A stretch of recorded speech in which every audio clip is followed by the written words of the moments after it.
Assalamu alaikum rahmatullahi wa barakatuh, and welcome to another episode of Doctor's Lab. Today we are looking at a topic that I think is prevalent across many societies, whether it's the East or the West, where we hear a cry and a hue and cry or a declaration that only Allah can judge me. Excuse me. And by that statement, what we are doing is basically stating, leave me alone to do whatever I want based on my own judgment, based on my own feelings, and no one can judge me in that regard. Now, we're not going to come from a perspective today where we're going to say, no, we can judge everything and we will condemn and we will judge. But we want to look at this statement in the context of what is happening in society today. So before I go on further, as always, I want to greet our esteemed host and brother, Dr. Khalid Green. Assalamu alaikum rahmatullahi wa barakatuh, Brother Khalid. Wa alaikum salam rahmatullahi wa barakatuh. A pleasure to be back on the Doctor's Lab once again. Good to have you, and good to be here.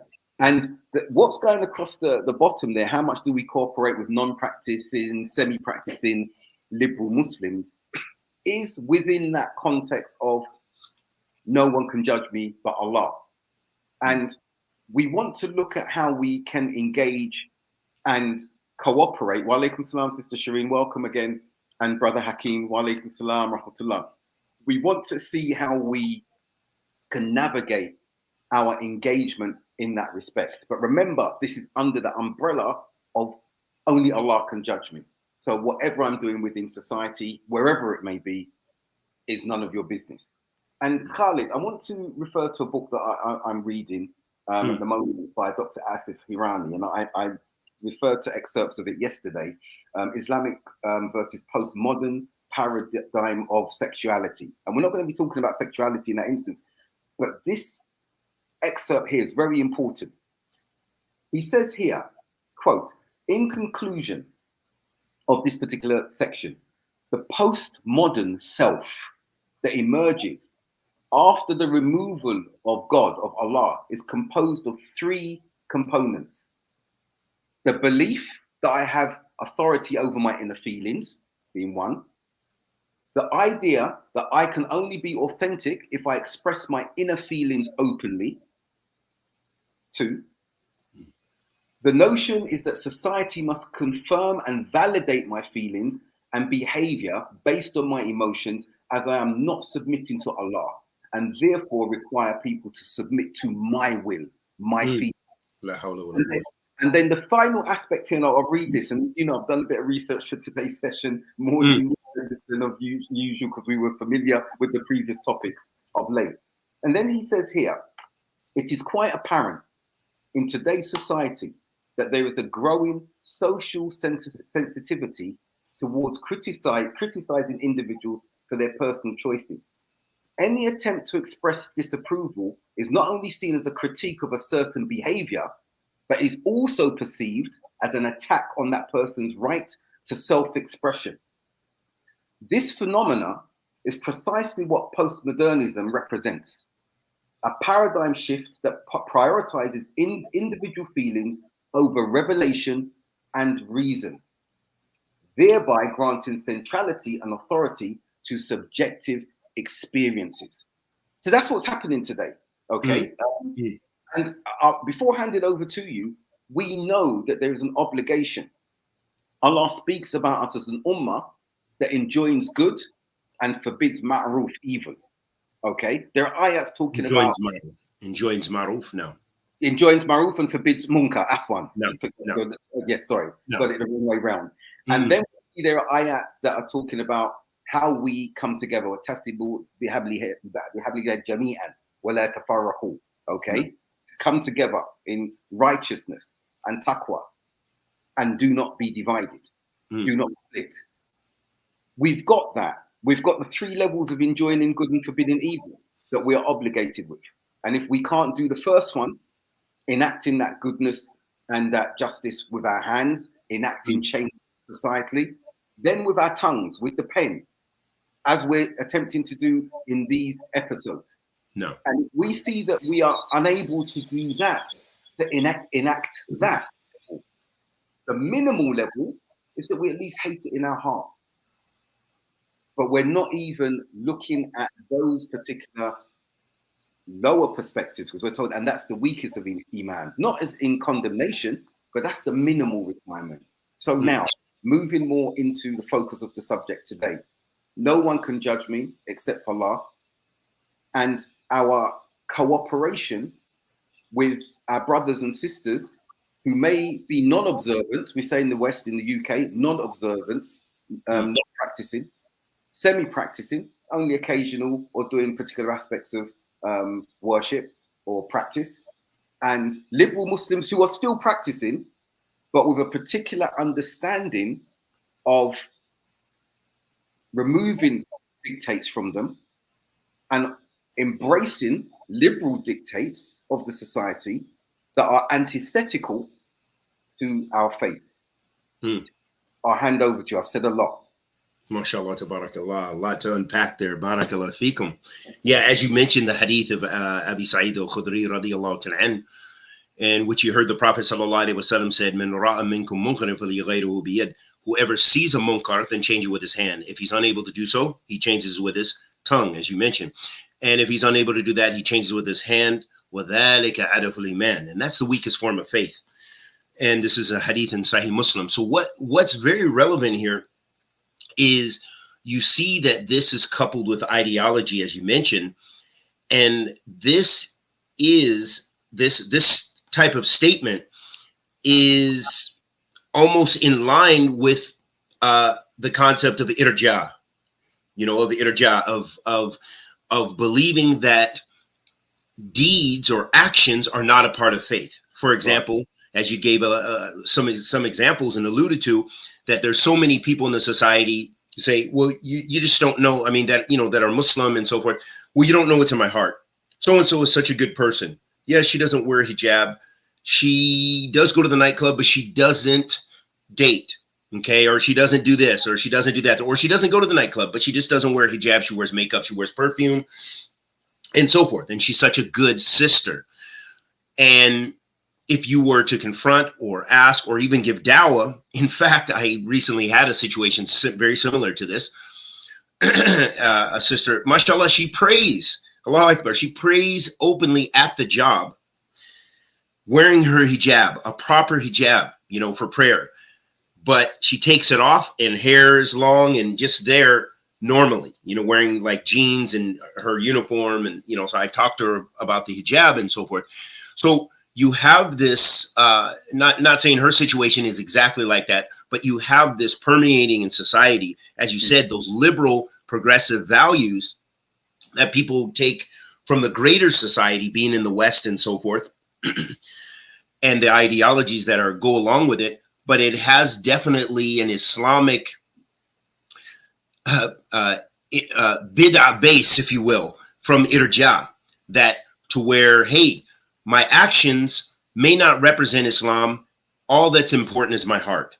Or I believe I'm a Muslim. I say it on my tongue. So many people, they associate with culture of Islam. If you talk to some of the Muslim gangbangers and so forth, depending on their level of kind of still association with Islam, whether they were reverts or, as you say, cultural, I forgot what the term you use, but, people who migrated to the West, that a lot of times they still may have that association and love for Islam, and they're doing everything openly, sins, they're rapping, and I'm not just saying rapping, it's just the whole lifestyle that goes along with it. And they're talking about killing people, they're gangbanging, they're, women, naked women around them, smoking weed, everything. We have a lot of this is very prevalent. And there are those from amongst them, not all, who say, hey, you don't know what it's in my heart. They believe that they are legitimate Muslims. Maybe they're weak Muslims, but they, at the same time, only Allah can judge, or only God can judge. And as Tupac said, in his famous song, only God can judge me. And this is unfortunately, it is in Aqidah, because a lot of people, they do open sins and they hold on to this ideology, which is very much in line with the progressive ideology, and the progressive ideology of kufr in the greater society, and supposed progressive Islam, which is also, depending on the extent, will have a lot of bid'ah mukaffara in it as well, as far as their belief, because they just reconstruct, deconstruct, break down Islamic mores, principles, and even creed. Okay, so they even deviate in that respect. So you see that, the problems with that, and it's very prevalent. May Allah help us. Yeah. No, I mean, now looking at what you said and setting that context, I want to refer to a book that I contributed a chapter a few years ago, and my colleague and partner, Dr. Sadiq Hamid, business partner, had written, and he referred to an article, and you're absolutely correct, Shireen, about the selectivity in choice of practices and what suits and desires. And before I jump into that article, addressing what Shireen is saying, we see that individuals approach the deen looking for religious edicts and excuses, rationale or reasoning to justify their practices, instead of submitting the other perspective, instead of submitting to what comes to you. So the selectivity is, let me find something or an interpretation that justifies what I'm doing. And many Muslims today approach the deen in that way. So homosexuality, everything, they try to justify it through the text and say, no, it doesn't mean, it's not referring to homosexuality being sinful, it's referring to sodomy. This is what is a big push with some of these people. Exactly. So looking at looking at this excerpt, an article in the Times newspaper by Bradford Imam explains the impact of the war on terror on a generation of young British Muslims and the incessant media drizzle of vilification and demonization.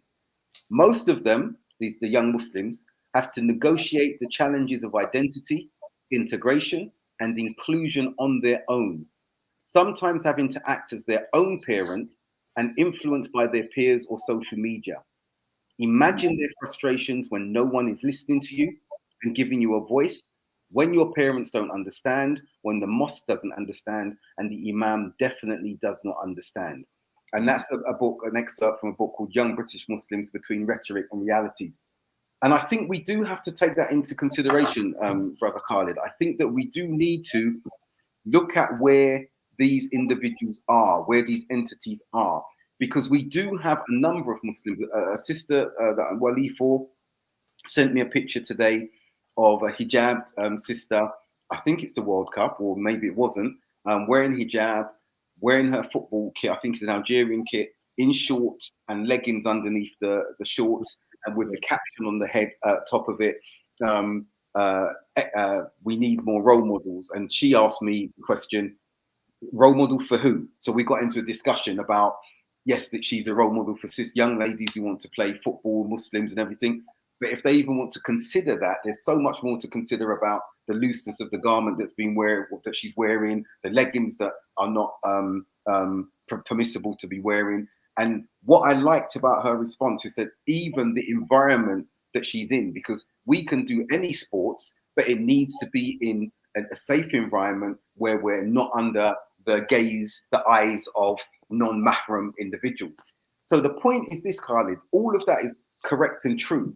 And the sister who I'm wali for, who sent this to me, was absolutely correct. But we have to move into navigating a space where we're engaging with those who we're referring to today, and engaging with them from a point of non-condemnation, engagement with them from a perspective that we are not making them feel uncomfortable. Now, that doesn't mean we do that, okay, let's not say anything about them and keep quiet. However, I'm coming from this perspective now, Khalid, because I've been looking at things there, and Sister Zamzam, wa alaikum, Sister Zamzam, and I'm going to incorporate what Sister Zamzam's saying into what I'm going to come to you with. She says, yes, there's always a different struggle in terms of worship, but the best is those who still try to make an effort. And that's key, making an effort. But only Allah judges me, individuals can be blinded. And you're absolutely right, Sister Zamzam. And Allah tells us to fear him as much as we can. And we've got to look at how we engage with these individuals without pushing them even further away. Because many of us, from an orthodox perspective, okay, and let's be frank, as Salafis, not Salafiyah, Salafis have been at the forefront of many of the condemnations, even amongst our cohorts who are on Salafiyah. And this is problematic looking at the context that we're in the West, Brother Khalid. And I'm going to hand over to you shortly, but I remember, and it's Sheikh Abdulaziz Farhan, I think it is, Emirati Sheikh, and I hope it's him that I'm quoting this correctly from, because he was asked a question, and I thought this is a model answer about an individual who wants to come to Islam, okay, and they drink, they smoke, they rave, but they believe in Tawheed. And the question was, and they wanted to become Muslim, and the question was, should we tell him or her to give up all of this before they can even embrace Islam? And this sheikh, and I've heard other sheikhs said, no, how can you, look, let them embrace Islam, teach them Islam, and as they grow and start to learn about the religion, they will eschew, they will give up, they will abandon, inshallah, these particular practices and etiquettes. Now, my point is this. If this is the religious and scholarly advice, and we know we can look at prophetic examples of where this happened, okay, why are we, or some of us, really taking a harsh stance with non-practicing, semi-practicing, or liberal Muslims, and especially if they are those in the public eye and they may be nasheed artists, music artists, boxers, whatever it may be. When we have those examples there, and the prophetic examples, and you can tell me if the hadith is, the narration is authentic, I believe it to be, the individual who would be drinking wine around the Prophet ﷺ, at the time it had been prohibited. The prohibition had come, the final ayat abolishing it. And the other Sahaba rebuked this individual. No. And the Prophet ﷺ critiqued them, criticized them, and told them to stop speaking about the iman of this individual, and not only his iman, but the degree of his love for Allah and his Messenger, sallallahu alaihi wasallam. So I think I want to bring all this into a particular context. Again, not to dilute and make excuses that we should leave them be and everything like that, but contrastly, conversely, this targeting, this demonizing, this marginalization of them publicly across social media is surely not the practice we should be doing unless I'm going to qualify and stop here. Those individuals are calling to, are advocating any public sin or involvement in what they're in to others. I'll hand over to you on that point.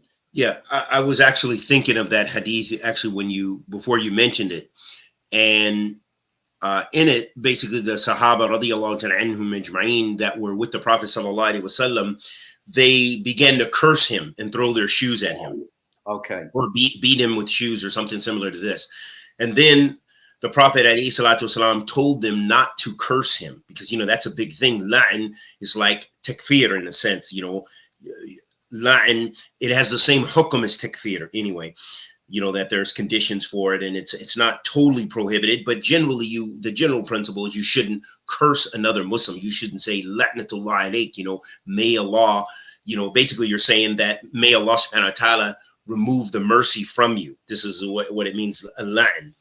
And so those Sahaba radiyallahu ta'ala, and they were zealous. They zealous in the sense that, they were trying to practice Islam, and they're just like, you're in the midst of the Prophet sallallahu alaihi wasallam and you're drunk, and we've been through this enough time.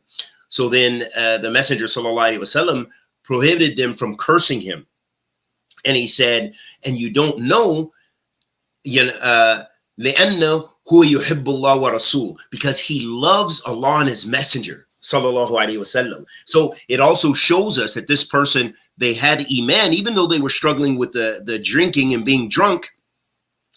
They hadn't given that up, but yet, and they were sinful, and he was punished by the Messenger sallallahu alaihi wasallam. So that's something we don't want to negate or forget as well. He still was punished. The hudud was still implemented on him, And the Prophet ﷺ restrained them from going beyond the bounds, by cursing him, and if it would have led to takfir or something like this. So this shows us the wisdom. But I think a lot of this, even this whole discussion, it comes knowledge, Islamic knowledge of the Shar' is so relevant in two ways. Firstly, for those people who are, as we said, progressive and sinful Muslims, there's so many. It's not, kullu ibn Adam khata, all of us commit sins, but there are so many people who don't know their deen from amongst the Muslims around the world. And then, of course, they're going to be in many, many sins and major sins, and doing all kind of munkar because they don't know what ma'ruf is. They don't know what ma'ruf is, and they don't know what munkar is. So there's that aspect. A lot of times it's ignorance. If you don't have a strong foundation of aqidah, a strong foundation of what is halal and what is haram, then a liberal ideology. I mean, look at how many people, especially from the regular lay persons, that consider themselves progressive or liberal and have those leanings. They don't know any of the difference between, they may know some things about Islam, but there's still so much that is missing. And that's why they lean to those ideologies. They don't even know that some of those ideologies contain so much disbelief. The other way knowledge is really the rectifying principle here is that those people commanding the good and forbidding the evil have to have ilm. They have to have knowledge, and they need, with that knowledge comes fiqh fi din, really understanding. And with that knowledge comes hikmah, bi'idnillah, comes the wisdom of how and when to implement things. And a couple of examples. So if we see a brother, how many times have we seen brothers and sisters coming out of the nightclub, okay, or what have you? And you may not even know those individuals, but you say, hey, you can recognize them. Maybe they're a Muslim, maybe you can recognize from their cultural background. You say, no, I know that person is Somali. I know this person is Arab. I know this person is this, blah, blah, blah, blah. And you try to give them dawah and you say, hey, what's going on, da, da, da, da.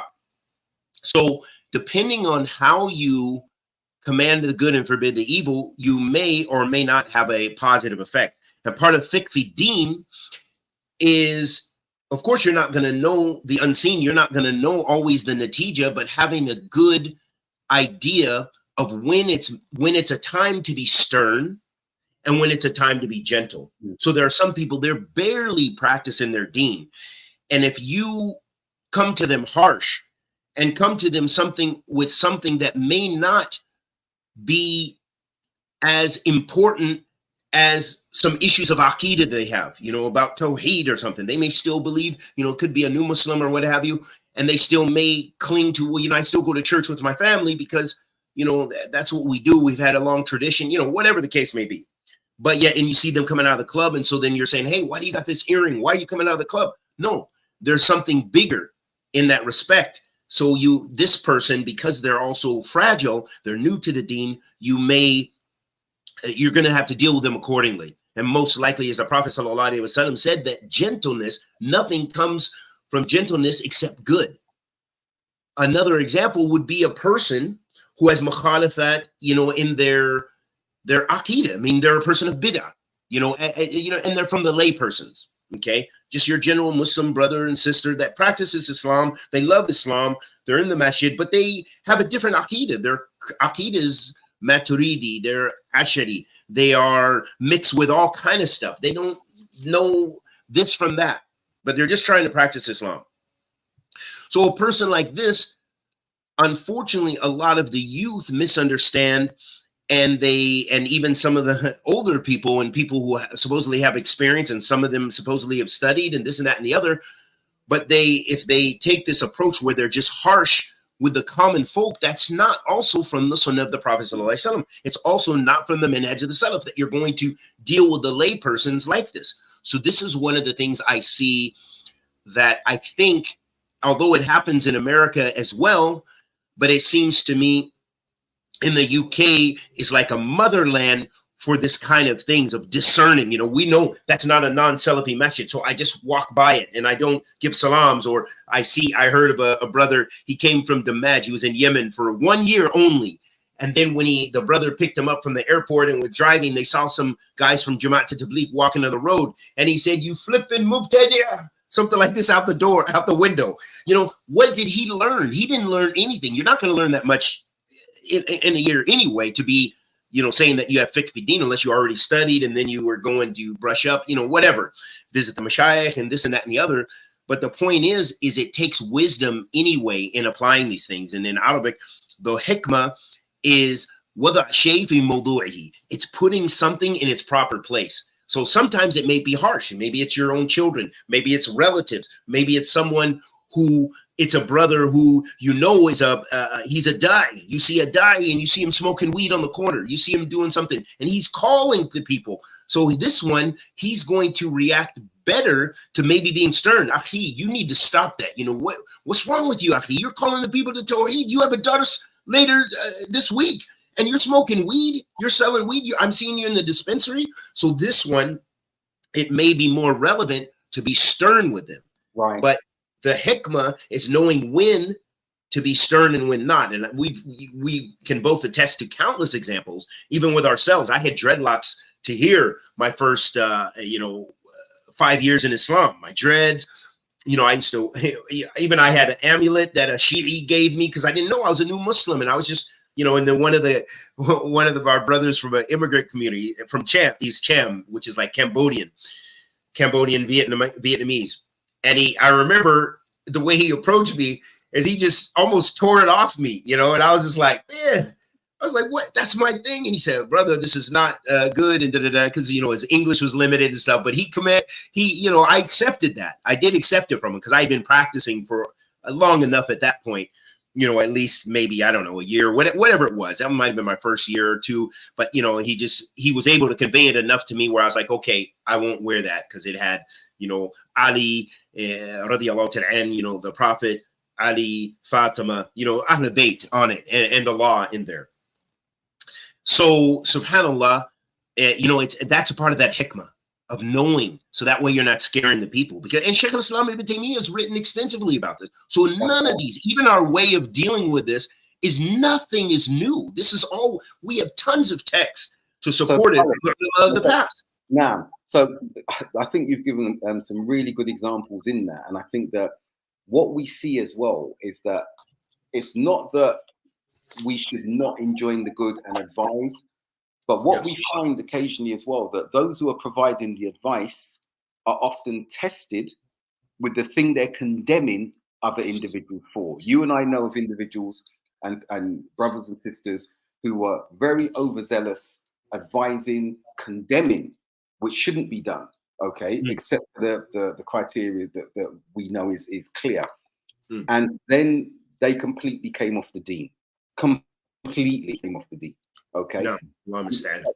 But yet, they were not recipients of that same form of harshness from anybody. And that was a lesson to some of them. I know some individuals who came back on and alhamdulillah, Allah guided them back on, they're strong again, but they've got that mercy and understanding because of the degree that they fell to.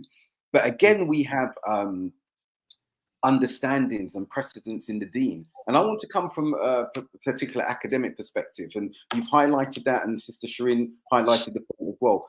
We need to meet individuals where they are and not expect them, I don't mean physically, but not expect them to be where we're at. As you said, you've got to have an empathy, an understanding for where that individual is. And I refer to my cognitive development framework.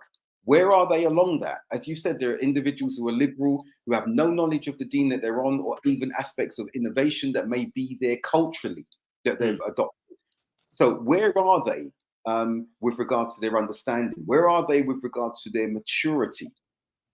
And if we push and condemn, then we have a fantastic precedent in the story of the three who didn't go to the Battle of Tabuk with the Prophet ﷺ. And I only want to focus on that point where one of them was being called by the king of another city, hearing what was happening with the boycotting of this illustrious Sahaba, all of them, and saying, if you come to us, we will afford you wealth and status and everything like this. And the individual didn't succumb. No. How many of us are like that in this day and age? None of us. How many do we know that have been enticed and tempted to not only maybe ways of practice that are innovated, but to non-Muslims and into the arms of non-Muslims who've afforded so much more, apparently, for this compromising of the deen? With our sisters, for example, meeting sisters who are married to non-Muslim men because they didn't know better, or they felt that the cultural impression upon them was so suffocating, so toxic, that as they got to womanhood, they left. And you would always find, sisters will always find, I must say this, let's say always, 99% of the time from the experience I've had, if they're having issues within their Muslim communities and they first remove the hijab, they will see a lot of non-Muslim attention with regards to the attraction towards them. A lot. Okay. So if they've got that half wall there, they will move in that direction. And we've seen that happen with brothers as well. But okay, within the, we know from Islam, men can marry Ahl Kitab. They can marry outside of the Islamic faith. The edicts with regards to sisters is they can only marry Muslim men.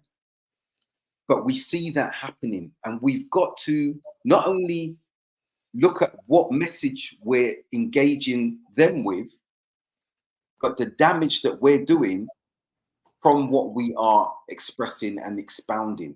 So I think that the question, how much do we cooperate with non-practicing, semi-practicing liberal Muslims? I believe there needs to be a cooperation within a particular paradigm that they can come into and we can come into, a space where we can meet, social media privately, not publicly, to chastise and start engaging with them. And some of that engagement, Khalid, is not necessarily communicative via words, via audible.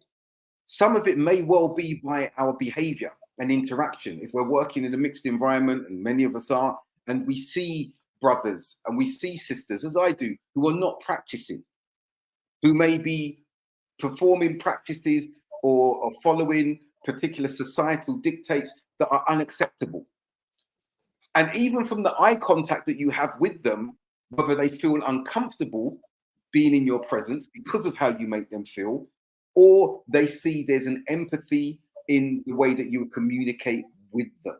Not endorsing, not supporting what they're doing, but opening that space of availability to discuss things with them. And I'll give you an example. my relatively new position. Someone joined the team and they explained to her my expertise and my qualifications in the field of counter-radicalization and corporate leadership and everything like that. And when she heard that and said, so he had some religious knowledge in a Western context, not in the Eastern context, as you know, I don't consider myself a student of knowledge or a scholar in any sense of the word. And she immediately started engaging with me and said to me, I look forward to having a number of conversations with you. I said, you're welcome. Then I realized she was Muslim. She said, yes, I'm Muslim. She said what her ethnicity was, her cultural backdrop. And she said, but I'm married. My husband is white British, married to him. I've got 2 children and everything like that. Now, I didn't change my face and contort or twist or anything like that. I said, I just listened to her. And she said, what I want to speak to you about are religious aspects that I've had problems with. And she mentioned how women can't marry non-Muslim men, but Muslims can. And I kept a very diplomatic approach and said, yes, I look forward to discussing things with you. Feel free. We could talk about things. I didn't condemn her. I didn't say, no, what you're doing is haram and your children are illegitimate. And I wouldn't discuss that in that particular context. Okay, as you said, there has to be knowledge in how we're going to engage with individuals. And so being welcoming to her into a space where we can discuss things, discuss Islamic things where she only has a acculturation towards that. It's not knowledge-based one. And that led her to resent the understandings that were imparted to her from these cultural connotations, which had some legitimate religiosity to them. But everything now for her was anti. But she couldn't divorce herself away from that. My family's Muslim. I come from that background.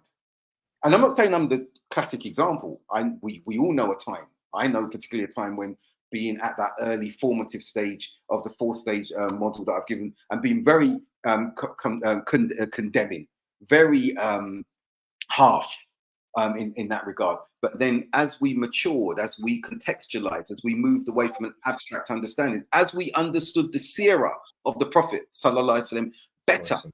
As we understood the wisdom of scholars like Sheikh Al-Albani and the rahmah with which he said to deliver the dawah, then we started tempering our approach. As we started seeing brothers and sisters and their family members and our family members in some instances not practicing the deen or adhering to particular practices, then we not only had to look at how we approached them, we had to review ourselves. And that's really, really important, I think, Khalid, as we look at, do we, or not even do we, how do we move into that space of cooperation? I think we're on the same page. 90%. Okay, 90%. My one small issue I would have is a reframing, as we see in the title. How much do we cooperate with non-practicing, semi-practicing liberal Muslims, or even Ahl Bid'ah? We could even extend on there. That is not really the concept of cooperating with them. I beg to differ that, we're not cooperating. This is, Islam, that we are practicing our Islam, and you see your brother who is maybe doing is not doing faring as well as you are in Iman, in their Islam, in their knowledge. And as you said, meeting them where they're at. I don't think that's an issue of cooperation. Usually when we think of the term cooperation, we're talking about, you're giving dawah with an Ashari, you're giving dawah with a Maturidi, you're giving dawah with a Sufi. You and the Takfiris have come together to do a dawah program. So that, no, we're not with that. And I know you're not saying that. So I would just redefine the term. Interaction. Already, interaction. Yeah, interaction. And maybe some of the people, I think what happens with a lot of the, possibly even some of the du'at, I don't know, but definitely a lot of youth, they see that as cooperation. Like I get questions all the time. Hey, I have a friend and he's got these takfiri tendencies and da-da-da-da. So, can I be friends with him? Oh, he said this. Should I not be with him anymore? I hear all the time these kind of questions. And I usually say to them, I say, for one, if they have a poisonous ideology, especially like takfiris and stuff like that, right, I will say to them, if you don't have a positive effect upon them, meaning that you have some knowledge to offer them and what have you, I would say it's not even cooperation, but not to necessarily befriend them. That's your friend or whatever. Oh, this is a relative. Some people say, my father's a Sufi, my uncle is this. I say, these are your elders. Respect your elders and respectfully disagree. Distance yourself from that part, but do not make hajr of your father. Do not do this to your uncle. These are your elders. These are your relatives. It's going to be different how you interact. I know a particular individual, and her brothers were big Jamaat Tabligh, making khuruj and stuff, and she was, mashallah, Salafi, but she was like banging on it. I said, whoa, hold up. These are your brothers. These are your blood brothers. No, be respectful for them. Give them dawah because they still respect you as a student of knowledge, that you're able to still reach them. So be with them gentle. And even though you've had these discussions, but it doesn't have to be a wrestling and a boxing match all the time. Can I interject? Yeah. And another example on that before you jump back in is over here. There's an example of a brother who was very overzealous towards his family. Okay, he was Salafi. His parents, I'm not sure what they were, but nothing out of the fold of Islam. The mother died. He refused to attend her funeral. okay, years down the line or shortly down the line, and he maybe moved from that abstract, overzealous understanding. From what came back to me from brothers who know him, said every day, and he's heartbroken, he's broken, Yeah. that he took such a stance that he wasn't visiting her in the first place. Then she died, and he was on Sunnah, and she's Ahl al-Bidah, and this is how far this goes when we're not checking ourselves, and we are overzealous and blinded by an abstract understanding of how we, and I'm glad you said, not cooperation, Hassan, we should have said interacting, how we interact with others, how we engage with others who are not on the same page as us, or not in a particular space with regards to their adherence or non-adherence, as it were, to the deen in that regard. So that interaction, to that extent that you have condemned your mother, and imagine, we know that what we want from our mothers, Muslim or non-Muslim, is that they die being pleased with us if Allah takes them before us. And Hassan is admitting he knew there was something off about the title. So that's good. It forced the engagement. Let me also chime in. Okay. There's another couple issues here, subhanAllah, and examples. Let me give the example while it's fresh in my mind. In Saudi, with Daesh or ISIS coming into there was two Saudi, I don't know if they were not teenagers, they were, they were young guys, probably in their early 20s or something like this. They joined Daesh. They killed their parents in like Riyadh or somewhere. Made takfir of them, killed them. This is in Saudi Arabia. That was a big thing. Mashayikh talk about it. I think at the time, I was there in Saudi, and it was in the paper and all this stuff. This shows you the poison of zealousness, and zealousness oftentimes, and we've talked about it, you've talked about it extensively in your research, it often accompanies extremism. And a third component with that is ignorance, because they're like cousins. Because, for example, this is a big trait of the Khawarij, that they were zealous. They wanted to practice Islam. The original Khawarij, they thought they were coming closer to Allah by making takfir of those Sahaba and fighting Ali ibn Abi Talib radiyallahu ta'ala anhum ajma'in.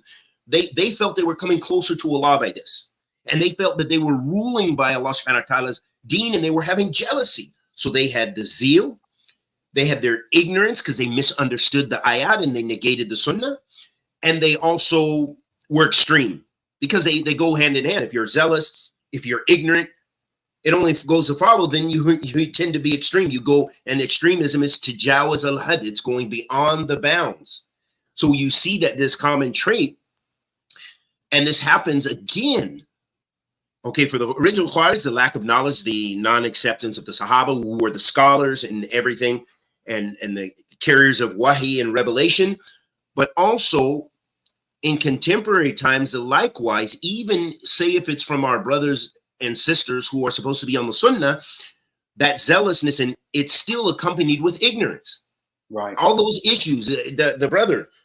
So now I'm going to get to the second point. So the brother, may Allah subhanahu wa ta'ala guide us in him and forgive us in him, not going to see his mother. She dies. She was a mubtadi'ah in his eyes. And then now he's remorseful. So he was wrong from the get-go. Right. What he had was not from the Sunnah. Aslan, the Sunnah is ba'id from what he was upon. It's so far from him. What he was upon was something totally different. So he misunderstood. That was his ignorance. Then he was zealous. And then he was extreme. He had all those same traits. Now, may Allah forgive us in him, especially if he's listening, may Allah guide us in him. So now he's remorseful. What happens, and I did some of this kind of research in my PhD as well, that what happens is, and what we've seen in our societies too, is then there's a backlash. So what happens is when people are usually that extreme, I mean, I'm sure we both know people who are extreme in tabdi' or extreme takfiris, and you've had a lot of engagement and done work with those kind of people. You'll find, I know so many that are now Sufis, or they're progressives. They were once the hardest core of takfir. They said, my sheikh, I used to have debates with some of these guys, my sheikh would make takfir of you and call you a kafir. And I'd say, well, your sheikh's from Ahl Bid'ah, that's why. And I say, you have nothing, you're not offering anything, you have no ilm. So anyway, we get in these kind of things. A lot of these guys, some of them, and several of them became agents. And one example would be, so they go from one extreme to another. Okay, you go from one extreme to another due to that ignorance, due to that sternness, leaving Islam. Look at Morton Storm. Did you know Morton Storm? Yes. Yeah. Yes. And that's a classic example. So he was, some people doubt, okay, he was ever a Muslim. No, I believe he was a sincere Muslim. He became Muslim in Denmark. He was sincere. He spent his wealth. He got the guidance there in the UK or whatever, and he went to Yemen. Sheikh Muqbil even used to call out for him. I mean, this was the kind of guy who was very personable with people. You know, he knew big people, and big people were inclined to him for his personality, the way he was. And me and him, we became friends. We'd hang out in Sana'a. So later, this guy, he kind of got tired with Salafis, and he started to hang out with a lot of Ikhwan Muslimin, big Ikhwan Muslimin in Yemen.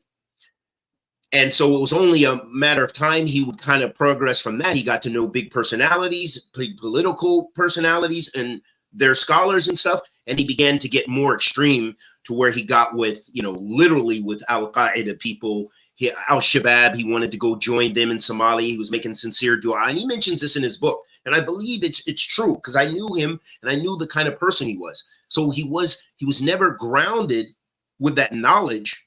He was zealous from the get-go, and it led him to that extremism, to then where he eventually, from his Al-Qaeda days and this and that and the other, he finally, had to end up back up in the UK or somewhere. He was a security guard, and he just totally broke, and he left Islam. He cursed Allah, he cursed the deen, cursed the Prophet sallallahu alaihi wasallam, and he said, "Yes, I'm ready to work with you." So he worked with who's MI5 in the UK, right. M15, MI5. Yeah.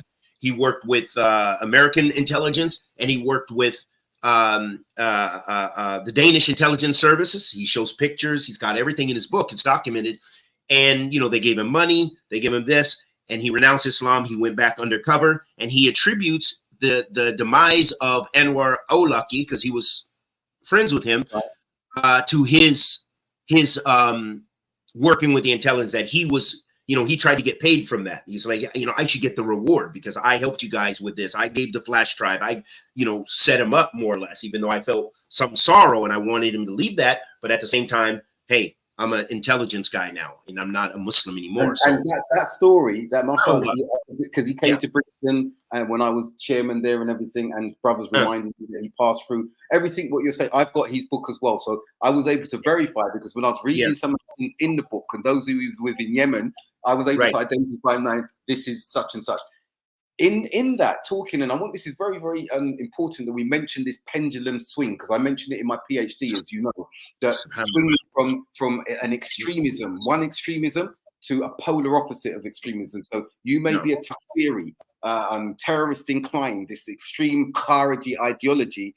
We see that with Majid Nawaz from Quilliam Foundation, that he lived Hizb ut-Tahrir, al-Muhajirun, and then he came back round and swung right over to the other side of liberalism, to the point that when he had his organization, that they were identifying and targeting Muslims to basically say that almost every strand of Islam in the UK and Muslim communities were extreme, to the point that he was rubbing shoulders with those in society, to a point where his wife divorced him. I know I've met his brother, I know his brother. I'm not going to go into things that were discussed in this regard, but there was that extreme, that pendulum swing. And coming back to that pendulum swing, so we need to look at this. Those who end up non-practicing, those who end up semi-practicing, those who go towards a liberalism, it is the polar opposite of the Khariji extremism and overzealousness there. In the instance of the liberalism that we're speaking about, and I talk about a liberal extreme in my studies, as you know, and that there is fascist liberalism, where it's more intolerable or intolerant of those who are in the middle or other strands, is that anything then becomes permissible. Anything and everything becomes permissible, to the extent that some renounce Islam or are very close on the board, like Morton Storm. What did he do when he met the intelligence individuals? He said to them, "Can I have a beer and can I have a bacon sandwich?" And he ate that in front of them as confirmation that he was no longer in the space that he was in. Yeah. And he says this with pride. He said this with pride. He writes this in his book. So it's really, really important. However, despite them swinging, those pendulum swings, which we see, those who have not undergone or endured such a pendulum swing, but they're in a particular place, even on the extreme side, there's got to be a space where we, who hold ourselves to be balanced, inshallah, can interact. And Hassan has kindly changed the title, Jazakallah khair, Hassan, from cooperate. How we can interact with these individuals. How we, and one of the things, Khalid, when I was chairman at Brixton Mosque, and some of the individuals who were upon extremes and have come back, one thing they said to me and to us in that era of Brixton in the 90s, you always kept the door open. One of them said to me, I remember whenever the scholars would come and you saw us leaving the masjid or staying on the periphery, you would not only invite us, but you would say, come and sit with the scholars.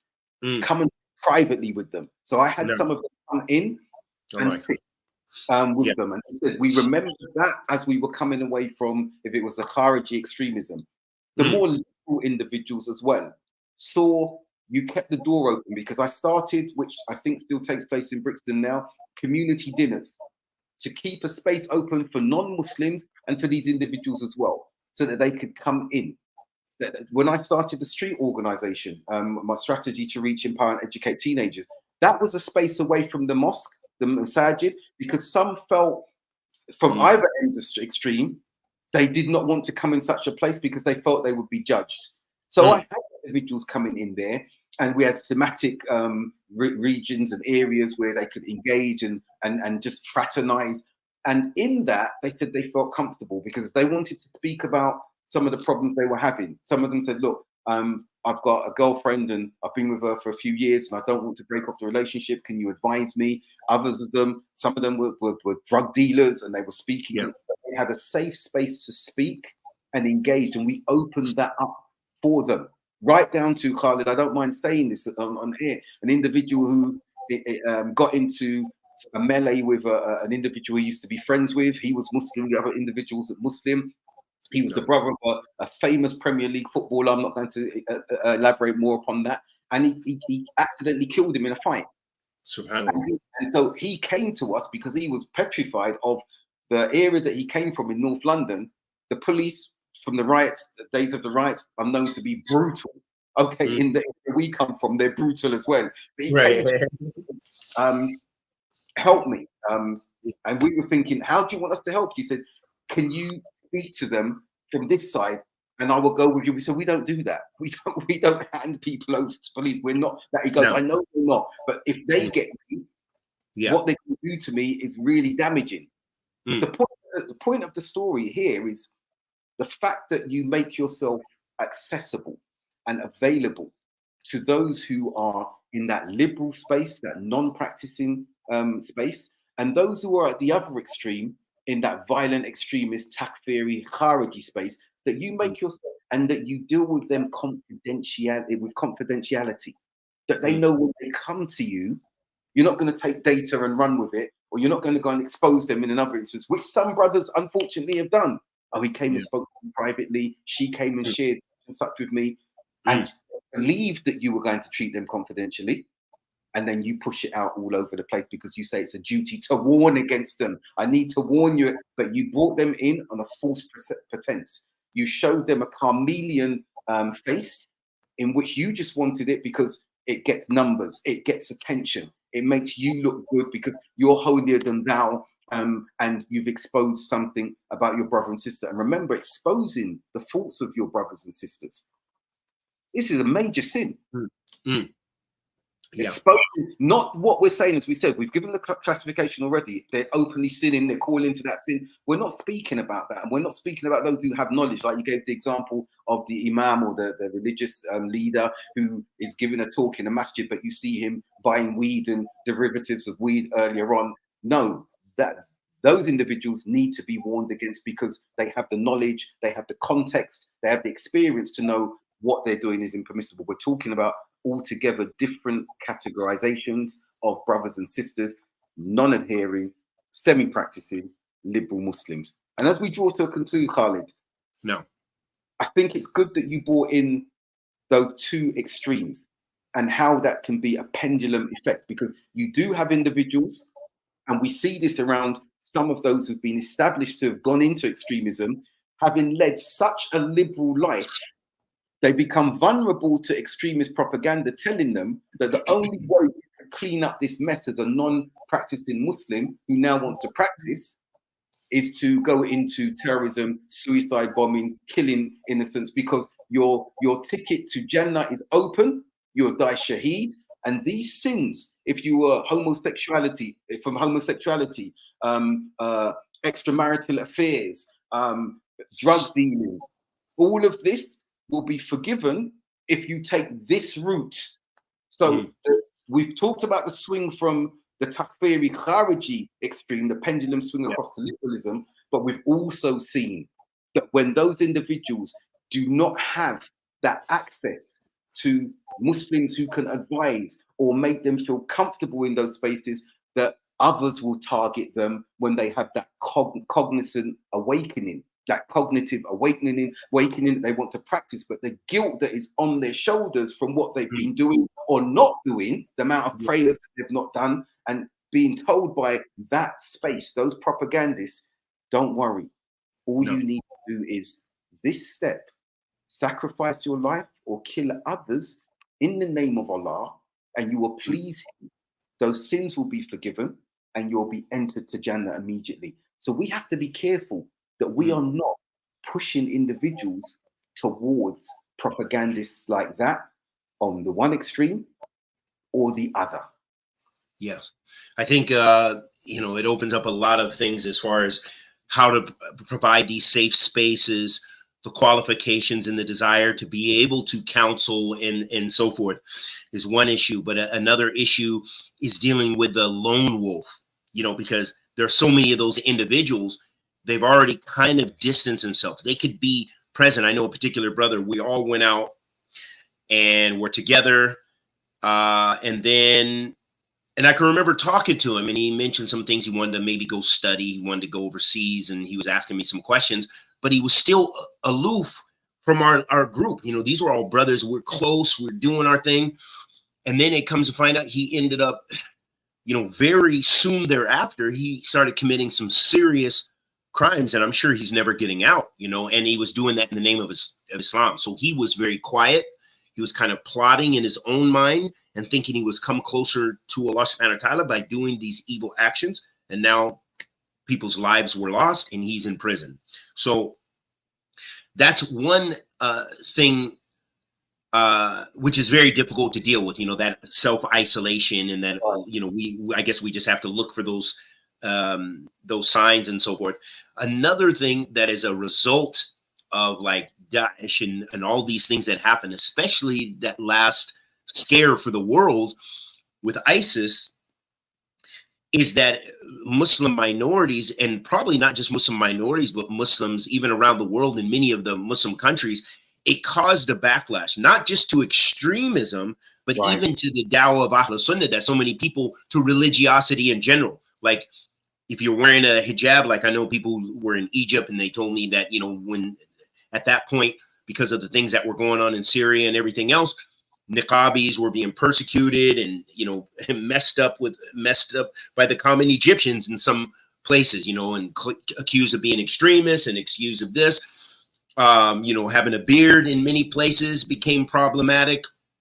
And so then you have a reaction where everybody's chiming the horn to be balanced and progressive and liberal, and that allowed for them to rear their ugly heads and become swollen with these ideologies. It opened the door. It opened the door, when at the height of ISIS and soon thereafter, it pushed large swaths of people to the other extreme, to kind of abandon religiosity and go to that. So it really gave them, because they really had such a small voice, I think, before, at least from my, analysis and what have you, that the progressives and stuff were not like they are today. Now there's so much more weight and power, and they're backed by you know, government money, and they have big institutions now, and they're spreading their wickedness in especially in the Western countries like America, in the UK, and then probably Canada. And you know, and then now they can just team up with the LGBTQ communities and all this other stuff, and just really push a new ideology and actually tarnish and persecute, or at least you know, be very critical of any type of religiosity, and especially Ahl Sunnah, and anyone who has religiosity, even from some of the people of Bid'ah that have religiosity, that they are all being looked at in a negative light because of that's an important point. The pendulum swung, you know? That's a very important point, and I think we should conclude on that point, Khalid. It's really pertinent. No, we know that what's happened with the extremes, Daesh and Al-Qaeda and these lone wolves, that it places the spotlight on those who are profess to be in the middle ground like we do, the general populace of Ahl Sunnah. But also, conversely, on the flip side of the coin, those who are non-observant, semi-practicing and liberal, they also impact upon us negatively, because their voices are the ones that society goes towards, as you've given the example, and they will be the ones who will say, we are the same, or we are precursory to the takfiris and extremists.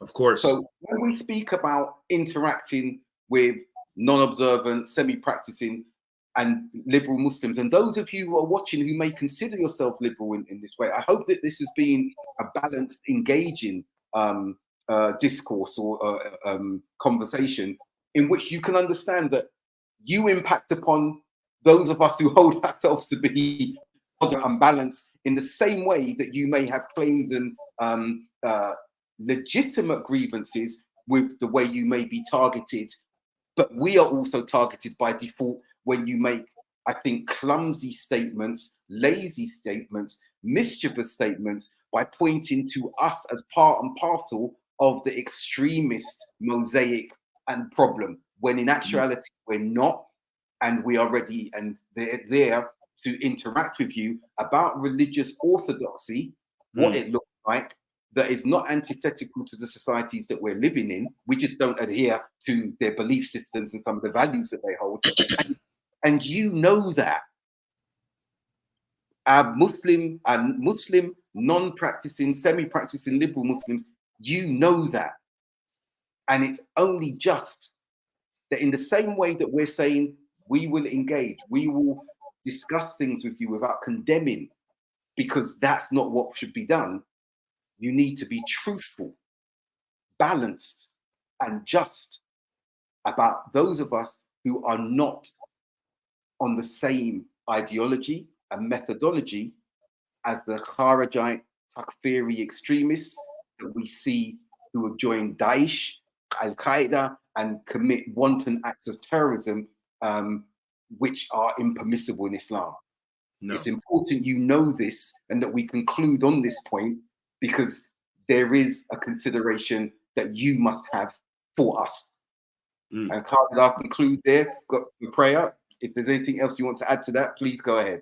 I want to end with a tiny quote. This is from my research, which is relevant to this, about those progressives. So this was, anyhow, on page 137, Al-Fadl is a part of a social movement. So this is an academic, well-known Egyptian academic in maybe University of California, Berkeley, or something like this, in one of the University of California system, which constitutes, he's a part of a social movement, which constitutes, looks like a grammar mistake, a list of Muslim academics who refer to themselves as progressive Muslims.